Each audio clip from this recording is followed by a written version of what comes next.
Why did our very own Clarence Hill make Micah Parsons mad? We don't know, but we'll ask him here in a second. We've got him on standby. And we will also talk about the Cowboys' glorious win.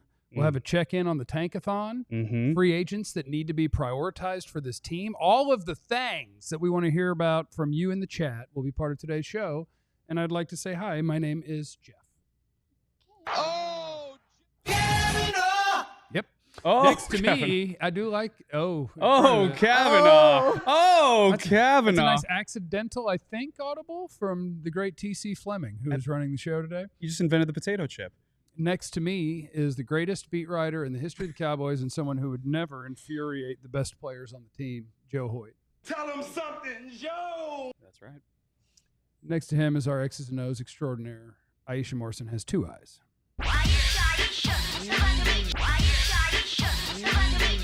Somebody said, no, Jesse. No, he quit.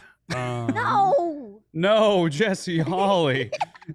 Freak Jesus is in the chat. The boys are back in town, baby. Last week was a fluke, and we should have won. And see what happens when you pass Zeke the ball. He gets the first down and then some, baby. Thank you, Freak Jesus. Baby. Yeah. Well, we have to introduce Clarence Hill immediately, and we have to go to him immediately because I don't think that you're going to find a bigger story today than Micah Parsons sharing my tweet of quoting Clarence about Trevon Diggs. Trevon Diggs has a knee injury that is, we're being told it's serious. He's going to have surgery. I'll tell you what the surgery is, but they haven't yet. But I have a guess at what it is. And Micah Parsons did not appreciate me quoting Clarence directly about how the Cowboys didn't like how Trevon Diggs attacked his rehab last time on his knee. Micah Parsons referred to that as bull bleepy, and he didn't like it. I think we have the whole thing. There we go. There it is. Bull stuff. I'll drop facts one day, just not today. Not today. But this bull bleep and a bad narrative they've tried to put on my brother's name. Clarence, why are you trying to put a bad narrative on Micah's brother's name? Clarence. Blame me. Chill. I don't make stuff up. And I saw you tweeting about this yesterday, and it is what it is. I mean, it's an unfortunate situation with Trevon having a second season-ending knee surgery, and I was not alone. I mean, information comes from the organization, from people in the organization who handle those type of things, and they don't like how he handled his rehab. And Mike and Trevon are tight, and certainly he's going to support his brother, and that they're the closest of close to each other on the team, and so he's going to support his brother. And everybody has their different perspectives on how things went, but I stand by what I was told, and Micah certainly is going to stand by what he was told or his belief. And even beyond it, I talked to Micah after the game last night, and Mike McCarthy told us last night that the injury occurred during the Cincinnati game when they gave him 71 snaps after he had been out for 2 weeks. Certainly played longer than they expected him to play. And I clarified, if you go listen to the quotes, I clarified Mike McCarthy, did the injury happen? Is this something he's been dealing with all season, or did it happen in the game? He said it happened during the game. Had the MRI, and they made the decision they had to make. Micah told me after the game, I walked with him toward the bus last night, and he said that, it's BS that he's been dealing with this all season. He got hurt in the San Francisco game. He's been hurting since the San Francisco game, is what he said. And there's actually a story up on DLLS Cowboys right now. It's a story that I had put up last night with my conversation with Micah and how he's standing up for his brother Trevon Diggs, and said the truth is not being told. And obviously he tweeted he's going to tell the truth one day, and today is not that day, and we'll see when that day is. He said, even to me last night, y'all know what's going on. I'm not going to hit on it right now, but I will. I'm not going to hit on it right now, but one day I will. He's not hitting on it right now. And so that's what it is at this point with Micah. And also Micah had to address the Stephen Jones comment, alleged Stephen Jones comment. I think that Ian Rappaport and NFL Network took that out of context. The Cowboys have never said they were moving away from Micah Parsons, and never that they were going to trade Micah Parsons. And the way he colored the TV report is different than how he wrote the story, because the story says, Stephen Jones says, I don't see a future without Micah Parsons in the story. if you look at the story he wrote. But his TV report insinuating something different, that they would reevaluate how they would handle big money players in the future, specifically because they've already paid Dak and CD. The only person left is Micah Parsons, would at least want to believe that they may not break Micah off like they did Dak and CD. And Steven never said that. He also confirmed with Dallas Morning News that's not what he intended. That's not what it was meant. It was taken out of context. No, but they love that dance because, like, you could portray what Steven had to say about Micah however you want, because you could pull whatever part of the quote you want, because there is part of it in there where it's like, yeah, we're all in on Dak and CD, obviously, because they've already been paid, and now we've got to figure out, is it wise to pay these guys? And at the end, he says, I can't picture it any other way, like Micah's going to be here. And so, yeah, he said in there everything, because that's what the Cowboys do. They complain about their budget while other teams don't. They try to villainize their players who are going to get paid and pretend that's going to stop them from building a team. And then at the end, they will acknowledge, but yeah, our best. Like, who's the last wonderful player that the Cowboys wanted that they didn't get done? Yeah. No one? No one. Yeah. I mean, they let DeMarco Murray go. They didn't want to pay him. Right. Like Randy Gregory's as close as you could get, I guess, where they did try to keep him, but they weren't going to do all the things that it took.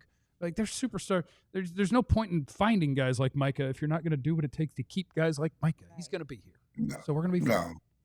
No. And yeah, so it is what it is. But, I talked to Micah, and he talked all the good things. If you look into my quote, because he's making it funny about the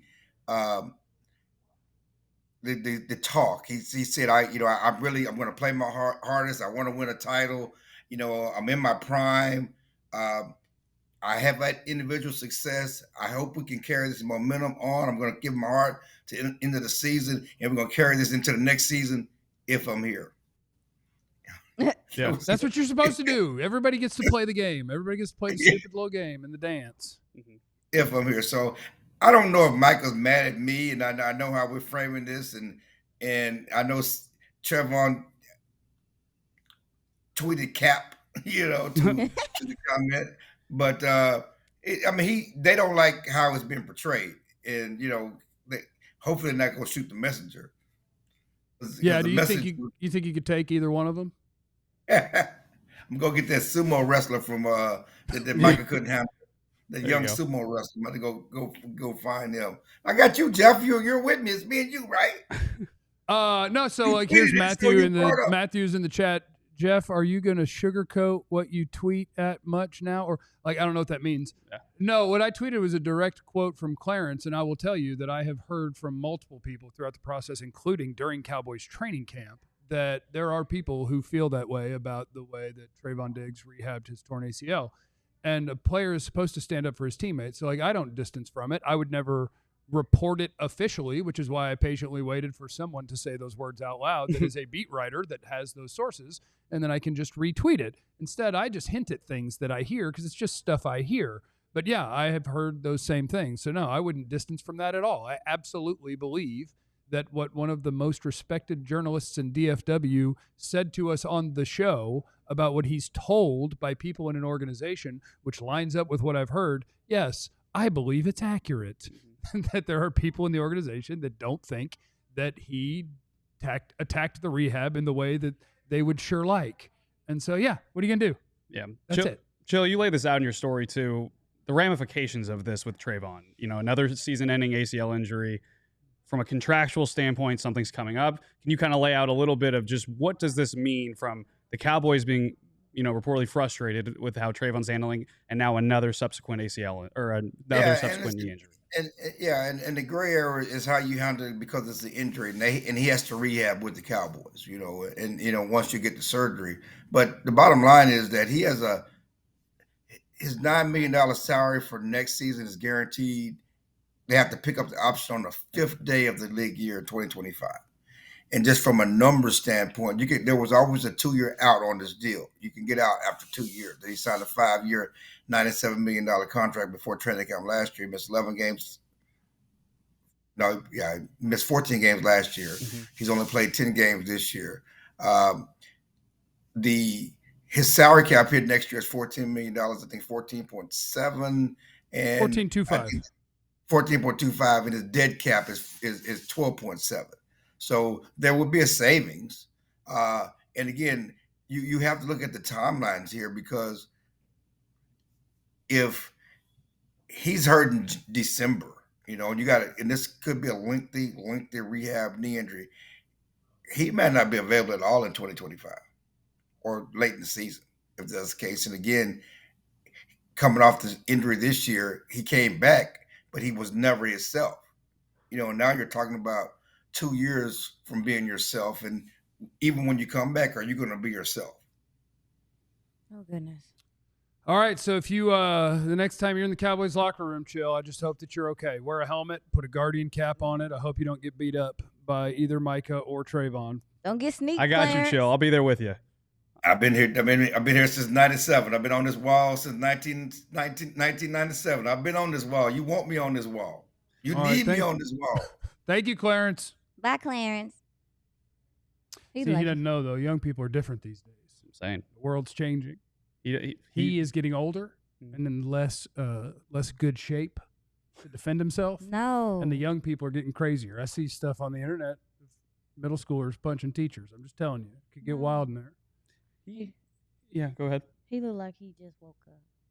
I think. Oh, no. I think he did. Not in a bad way. He just looked like his little movements and stuff. I'm like, oh, sleepy pop. Yeah, it's tough. So that's where we are with Trevon Diggs. It sounds like he will.